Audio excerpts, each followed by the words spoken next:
Deliberate forgeries created in the 20th century with the intent to mimic authentic Dead Sea Scroll fragments. End quote. Deliberate forgeries created in the 20th century with the intent to mimic authentic Dead Sea Scroll fragments. End quote. السلام عليكم. الجريمة الكاملة. نعم، إذا اكتشفت جريمة التزوير فهذا معناه أنها ليست جريمة كاملة، لكن هناك جرائم اقتربت من الكمال، وما سنتحدث عنه اليوم هو جريمة تزوير دوخت العلماء والباحثين وهزت المعامل والمتاحف، لكن بعد أن ربح المزور ملايين الدولارات. هذا ما سنتحدث عنه اليوم، فتابعوا الفيديو للنهاية.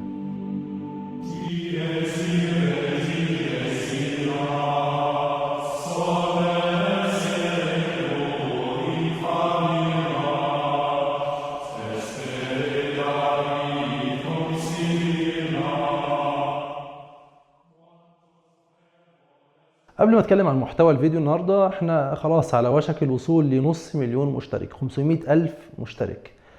طبعا جزاكم الله خيرا، ونسأل الله ان يجعل هذا العمل في موازين الحسنات. لكن بهذه المناسبة لازم نعمل حاجة سعيدة. هنعمل مسابقة، والمسابقة دي برعاية صفحة او مركز تبصير. مركز تبصير ده دار نشر وبتنشر كتب وبتترجم كتب في مجال الإلحاد وفي مقارنة الأديان وكتب علمية وكتب إسلامية ممتازة جدا يعني. مركز تبصير هترعى هذه المسابقة، والمسابقة مطلوب من كل واحد عاوز يشارك فيها ان هو يصور فيديو. الفيديو ما يزيدش عن ربع ساعة، وهذا الفيديو يعرض فيه 3 أدلة عن صحة الإسلام. 3 أدلة عن صحة الإسلام. طبعا الفيديو لازم يكون جودة الصورة وجودة الصوت مقبولين، ما بقولش ان هم يكونوا احترافيين، وما ينفعش برضه ان هم يكونوا سيئين، لازم يكونوا يعني يميلوا للجيد. لو حابب تشارك في المسابقه ابعت لنا الفيديو بتاعك على الايميل اللي بيظهر على الشاشه، وهتلاقيه في وصف الفيديو اللي هو البينه@gmail.com. وهنختار 10 فائزين، كل واحد منهم هيربح 10 كتب. نبعت له الكتب في المكان اللي هو فيه، سواء في مصر او خارج مصر. طبعا زي ما قلت المسابقه برعايه مركز تبصير، هم اللي هيرعوا المسابقه، هم اللي هيرسلوا الكتب على نفقاتهم، وهم اللي يتكفلوا بكل شيء، جزاهم الله خيرا. بس طبعا عشان تشارك في المسابقه تبعت لنا الفيديو زي ما قلت، وتشترك او تعمل لايك لصفحه تبصير في الفيسبوك، وتشارك المنشور من صفحه تبصير. تدخل الصفحه عندهم، تعمل لايك للصفحه، تشوف المنشور اللي فيه الاعلان بتاع المسابقه، تعمل له شير عندك في الحساب بتاعك، وتبعت لنا الفيديو، وكده انت اشتركت في المسابقه وان شاء الله تفوز. ندخل بقى في موضوع الحلقه. نحن ضحايا، نحن ضحايا التزييف، نحن ضحايا الاحتلال. هذا ما قاله هاري هارجريف مدير متحف الكتاب المقدس في واشنطن بعد كشف عملية التزوير. بدأت القصة حينما اشترى ستيف جرين رئيس سلسلة محلات هوبي لوبي 16 مخطوطة قديمة. اشتراهم في الفترة من عام 2009 إلى عام 2014 على 4 مراحل، وعرضهم في متحف الكتاب المقدس الذي أنشأه في واشنطن سنة 2017. وصنفت هذه المخطوطات ضمن أقدم مخطوطات الكتاب المقدس على الإطلاق، ضمن مخطوطات البحر الميت أو مخطوطات قمران. ولو حضرتك ما تعرفش إيه هي مخطوطات قمران، فباختصار هي أقدم مخطوطات الكتاب المقدس، واكتشفت بداية من سنة 1947 في 11 كهف في منطقة البحر الميت. وتاريخ هذه المخطوطات من القرن الثالث قبل الميلاد وحتى القرن الأول الميلادي. المهم المخطوطات اللي اشتراها ستيف جرين صنفت باعتبارها من مخطوطات قمران، وقدروا تاريخها بالقرن الأول قبل الميلاد. ولأن هذه المخطوطات تاريخها من القرن الأول قبل الميلاد، ولأنها ضمن أقدم مخطوطات الكتاب المقدس، فكان طبيعي أن يتهافت العلماء والباحثون على الاطلاع على هذه المخطوطات، وبالفعل قدموا دراسات كثيرة لها في الكتب والمقالات. لكن مع الأسف ثبت فيما بعد أنها مجرد مخطوطات مزورة. لكن هل كان تزييف هذه المخطوطات تزييفا متعمدا لتقليد مخطوطات قمران الأصلية؟ أم إن كل ما حدث هو مجرد خطأ في تقدير تاريخها ومفيش تزوير ولا حاجة؟ وكيف استطاعوا أن يثبتوا أنها مزيفة؟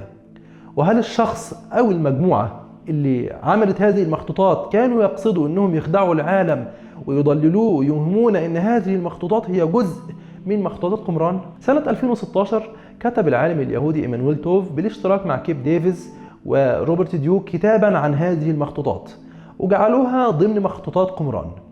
لكن بعد ذلك بدأ الشك يتسلل في عقول العلماء والمتخصصين، حتى إن سنة 2017 يعني بعد عام واحد فقط من نشر هذا الكتاب خرج كيب ديفيز أحد مؤلفي الكتاب السابق ونشر مقالا بعنوان لمحات من كهف العجائب. في هذا المقال نشر بعض الأدلة التي تشكك في مخطوطتين من ال 16 مخطوطة الموجودين في متحف الكتاب المقدس في واشنطن. من الأدلة اللي ذكرها كيب ديفيز إن واحدة من هذه المخطوطات العبرية مكتوب فيها حرف الألفا اليوناني مرتفع عن السطر، والطريف إن استخدام هذه الطريقة للملاحظات شيء حديث، فده كان سبب من الأسباب اللي شككته في قدم هذه المخطوطات. بعد كلام كيب ديفيز بدأ العلماء يستخدموا طرق مختلفة لفحص هذه المخطوطات. طيب إيه موقف متحف الكتاب المقدس بعد كلام ديفيز؟ سنة 2017 أرسل المتحف 5 مخطوطات للفحص في مختبرات ألمانيا، وفي أواخر 2018 جاءت النتائج صادمة للمتحف. المخطوطات ال5 عبارة عن تزوير حديث.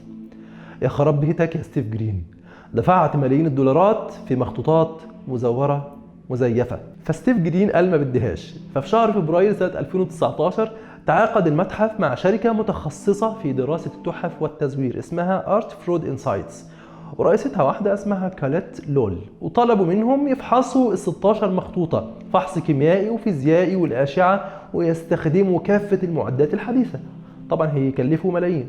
طبعا كاليت لول وافقت على التعاقد وقالت بشرط ان محدش يتدخل في عملي اطلاقا، والنتائج تعلن كاملة للعامة. وبالفعل مدام لول جمعت فريق مكون من 5 علماء ومتخصصين وفحصوا المخطوطات بكل الطرق الممكنة، واستمر الفحص من شهر فبراير حتى شهر اكتوبر. وفي نوفمبر 2019 اعلنوا النتيجة، وهي ان كل المخطوطات ال16 مزورة في القرن العشرين، وهذا التزوير الغرض منه هو تقليد مخطوطات البحر الميت الأصلية. وأصدروا تقرير مكون من 200 صفحة بيوصفوا فيه تفاصيل ما حدث، ورابط التقرير في الوصف للي حابب يقراه. ونظم متحف الكتاب المقدس في واشنطن ندوة يوم 13 مارس الماضي لعرض قصة المخطوطات ونتائج الفحص. وكان من اللي قالوه إن المخطوطات مكتوبة على جلد مختلف عن الجلد المستخدم في مخطوطات قمران الأصلية. فمخطوطات قمران مكتوبة على رقوق مدبوغة أو شبه مدبوغة، لكن المخطوطات المزورة مكتوبة على جلد وهو أسمك من هذه الرقوق المدبوغة. وقالوا كذلك إن الجلد فعلا قديم، لكن الحبر المكتوب على الجلد حديث. وقالوا إن غالبا الجلد كان لأحذية رومانية قديمة، والمزورين فكوا الجلد وكتبوا عليه. وذكروا أيضا إن المزورين غرقوا المخطوطات في مواد صمغية عشان يكون الجلد شبيه قدر الإمكان بمخطوطات قمران، وبعد ذلك وضعوا على المخطوطات معادن من نفس منطقة البحر الميت عشان يحبكوا التزوير. طبيعي لما تفضل المخطوطات في مكان ما فترة طويلة فهيكون عليها معادن ورواسب من تراب هذه المنطقة، فهم حطوا على المخطوطات المعادن دي عشان لما المخطوطات تفحص يظهر وكأنها مكتشفة في نفس المنطقة بدليل الرواسب المعدنية العالقة عليها أو على الجلد يعني. وقالوا في التقرير أيضا إن كل المخطوطات مزورة ومفبركة بنفس الطريقة، وده كان غريب جدا، لأن زي ما قلنا في البداية ستيف جرين اشترى هذه المخطوطات على 4 مراحل من أشخاص مختلفين، فواضح إن كان في عملية نصب كبيرة في الموضوع. باعوا له 16 مخطوطة على 4 مراحل، وكل مرة بائع مختلف، وفي النهاية كلهم تبع بعض، كلهم من تزوير نفس الجهة اللي محدش قدر يعرفهم لحد دلوقتي. لكن الأكيد واللي ما فيهوش أي شك هو إنهم مزورين محترفين وعباقرة. وكان ضمن اللي قاله جيفري كلوها كبير مسؤولي متحف الكتاب المقدس: لقد كانت وما زالت قصة بوليسية أو بحثية مثيرة، ونحن نأمل حقا أن يكون هذا مفيدا للمؤسسات والباحثين الآخرين، لأننا نعتقد أن ما توصلنا إليه يعتبر سببا منطقيا للنظر في المخطوطات الأخرى، فهو بيحث الباحثين والمتاحف على فحص ما لديها من مخطوطات، لأن طالما مبدأ التزييف موجود فما المانع من وجود مخطوطات أخرى مزيفة؟ والسؤال الآن: هل تزييف مخطوطات الكتاب المقدس شيء منتشر؟ وهل اكتشاف التزييف عملية سهلة؟ ويا ترى كم مخطوطة مزيفة لم نعرف حتى الآن أنها مزيفة لأنها لم تجد من ينفق على فحصها ملايين الدولارات؟ وهل يمكن الوثوق في هذه المخطوطات؟ وهل يمكن الوثوق في الكتاب المقدس المبني على هذه المخطوطات؟ فكروا في هذه الأسئلة جيدا، وسننتظر إجابة المسيحيين عليها، لأنهم يبنون كتابهم المقدس على هذه المخطوطات. انتهى الفيديو. إذا استفدت منه اضغط لايك وانشره منهم مهتمين لتعم الفائدة، ولو حابب تدعمنا ممكن من خلال باتريون، الرابط وصف الفيديو. لا تنسونا من صالح دعائكم، والسلام عليكم ورحمة الله وبركاته.